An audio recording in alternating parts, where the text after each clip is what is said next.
All right, hey fans, it's me and Scotty sitting here. We're waiting on Lavelle. We're pretty excited.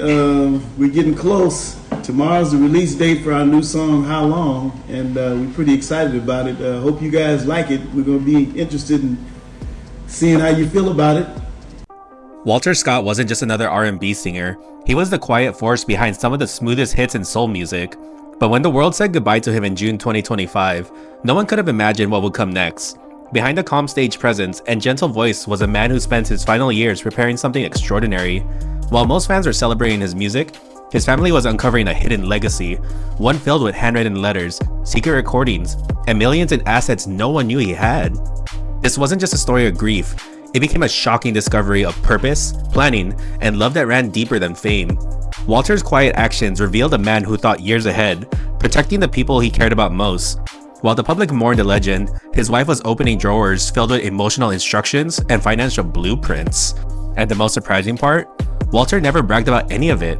Not in interviews, not in farewell performances, not even to the people closest to him. This wasn't just a singer's farewell, it was a blueprint for how to leave behind purpose, not just popularity. What Walter did in silence is now shaking the music industry to its core. Before the headlines, before the secrets, Walter Scott was simply the man who brought harmony to millions. As one of the founding members of the Whispers, Walter helped shape the sound of R&B through decades of timeless hits. Songs like Rock Steady and The Beat Goes On and Lady weren't just popular, they were cultural markers. Whether it was a wedding, a barbecue, or a roller rink on Saturday night, Walter's voice was there. But while others in the group leaned into the spotlight, Walter stayed in the background, steady, reliable, and reserved. His twin brother, Scotty Scott, often handled the interviews and press. Walter, on the other hand, let his voice do the talking.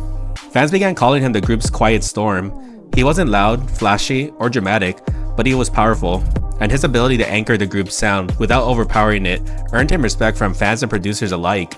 Even in their early days, Walter's presence stood out. While the Whispers performed in matching suits and coordinated dance moves, it was Walter's calm charisma that kept the crowd hooked.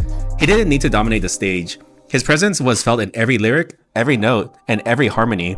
And as R&B changed through the decades, Walter never chased trends. He stayed true to the sound he helped build. Now, decades later, that same quiet energy would become the center of one of the most emotional and unexpected goodbyes the music world had ever seen. As Walter Scott grew older, something shifted, not on stage, but behind closed doors. While fans saw the same calm, smiling performer giving his all in every show, his inner circle began to notice small changes. He wasn't just thinking about music anymore, he was thinking about what would happen after he was gone. Without telling many people, Walter started getting his affairs in order. Quietly, without fanfare, he began organizing documents, updating files, and meeting with lawyers. He didn't want attention, he wanted to prepare, and he did it in a way only Walter could, deliberately, thoughtfully, and full of care. Even his wife didn't fully realize what he was doing. To her, it looked like he was just being cautious, but he was doing much more than that. He was planning for a moment she hadn't even thought about yet, his final goodbye. The music world may not have known what was coming, but Walter did, and he made sure his family would be protected, even if it meant doing everything in silence. These quiet preparations would turn out to be the foundation of one of the most emotional discoveries in recent music history. A few days after Walter passed, his wife made a heartbreaking discovery. Hidden inside carefully labeled folders were handwritten letters, each one addressed to specific moments in her future. They weren't just notes, they were personal instructions, emotional guidance, and reminders that he was still looking out for her even after he was gone. One letter told her how to handle their finances, another offered comforting words for a moment of grief he predicted would come. Others explained how to access certain accounts, who to trust, and how to stay strong when things felt overwhelming. It was like he had imagined every emotional step she'd take and made sure she wouldn't have to walk any of them alone. She broke down, not just because of the pain of losing him, but because of the depth of his love. Walter hadn't left her scrambling, he had left her supported. Every letter she opened made one thing painfully clear. He had spent his final years preparing not for death, but for her survival. And that's what stunned everyone. These weren't letters written for attention or legacy, they were written quietly, privately, and with purpose, just like everything else Walter had done. But as she read them, she realized these weren't the only secrets he left behind. Walter Scott wasn't flashy. He didn't post pictures of cars, houses, or expensive vacations. But when his estate began to unfold after his death, the truth shocked even his closest relatives. Walter had quietly built a hidden fortune, one that no one, not even his wife, fully understood while he was alive. It wasn't just savings or old royalty checks. Walter had set up complex trusts for his grandchildren.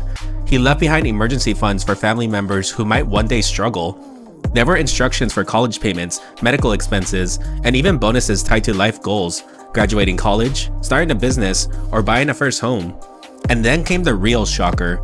Property records revealed that Walter owned multiple debt-free properties in places like San Bernardino and Los Angeles, homes he bought in the late 80s and early 90s that are now worth millions thanks to skyrocketing real estate values.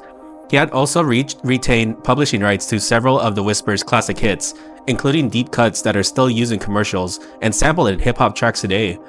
While most artists from his generation were taking advantage of the greedy labels or bad contracts, Walter had taken a different path. Quietly and carefully, he had ensured that his family wouldn't just survive without him, they'd thrive. In an industry known for draining artists dry, Walter Scott played a smarter game. While many musicians of his era signed away their masters or got locked into bad deals, Walter kept his head down and fought quietly for ownership.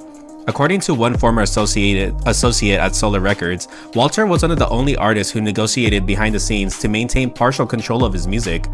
He wasn't loud about it, he didn't threaten lawsuits or make public demands. Instead, he studied contracts, asking the right questions, and slowly built a portfolio of royalties, licensing rights, and ownership shares. He knew the game and made sure he didn't leave the table empty-handed. Every time one of the Whispers' classic songs played on the radio or in a film, Walter got paid. Songs like Keep On Loving Me and The Beat Goes On weren't just memories, they were income streams. And while other artists bought Bentleys and threw wild parties, Walter lived modestly and stacked his money quietly. He didn't need the world to see his wealth, he just needed his family to feel secure. And thanks to the careful decisions he made over decades, that security is now locked in for generations to come. Alright everyone, I'm pushing toward our next big goal, 1,000 subscribers, and we've already passed 4,500 watch hours and now 350 subscribers. But here's the truth, 99% of people watching these videos still aren't subscribed. If you enjoy deep dives into the lives of celebrities, their untold stories, behind the scenes moments, and everything the headlines leave out, this is a channel for you. We don't just cover what's trending, we explore the full story, success, secrets, struggles, and legacy. So if you're still watching right now, it means you're invested. Click that subscribe button and help me keep telling the stories we love to hear. Let's grow this together. Thank you for watching, and now back to the video. Even after securing his family's future, Walter Scott didn't stop thinking about legacy. He made sure a piece of his estate would be used to support the neighborhood that raised him, Watts, Los Angeles. That's where his story began, and that's where he wanted the next generation of talent to rise. Instead of flashy donations, Walter quietly partnered with community colleges, after-school programs, and youth art organizations to fund music education. His wife said he believed every child deserved the same opportunities he had, regardless of fame, money, or background. He didn't want recognition, he wanted results, and he made sure the resources would be there long after he was gone. His wife also shared something even more personal, private audio messages Walter recorded for his family. These weren't meant for the public. In them, he explained his choices, his hopes for the future, and the importance of using your platform for something bigger than yourself. Walter Scott gave more than money. He gave guidance, purpose, and a future to people who hadn't even met him yet. And in doing so, he proved that true legacy is not measured in what you earn, but in what you give back.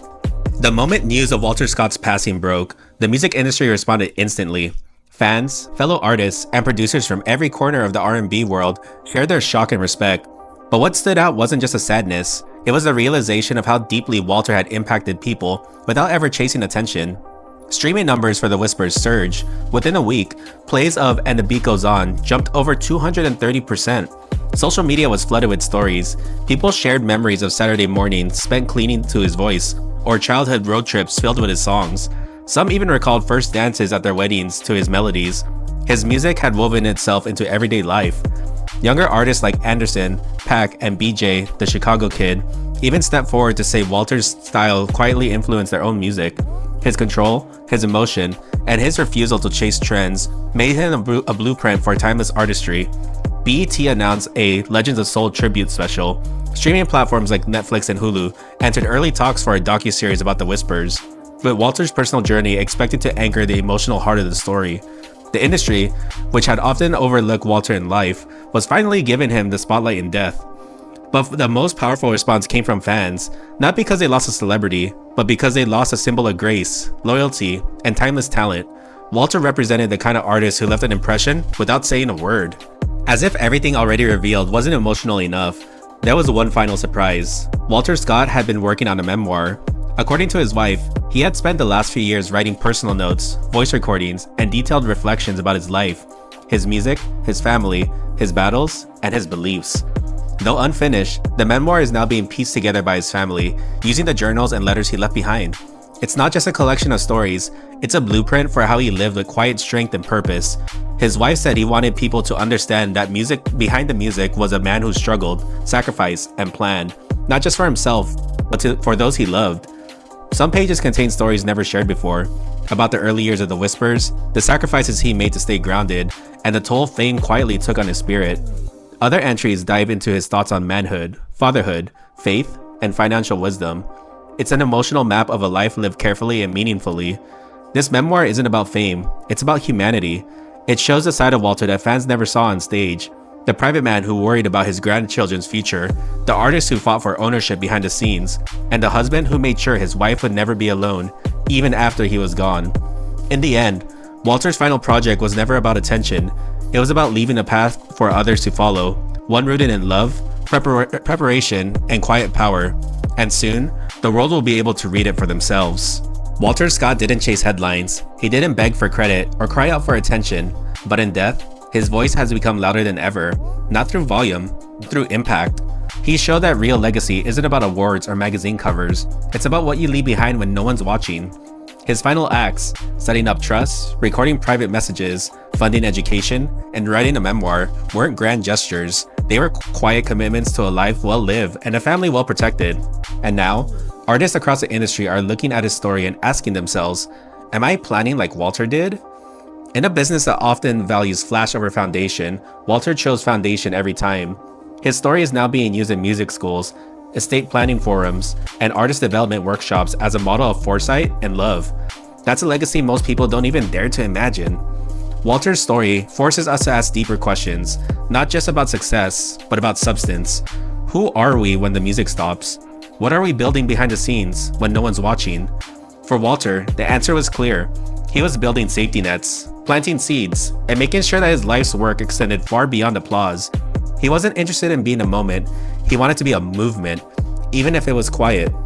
Walter Scott didn't just sing about love, he lived it. He didn't just leave a fortune, he left a formula. And now, in the silence after his passing, the world is finally hearing the full volume of his life's work.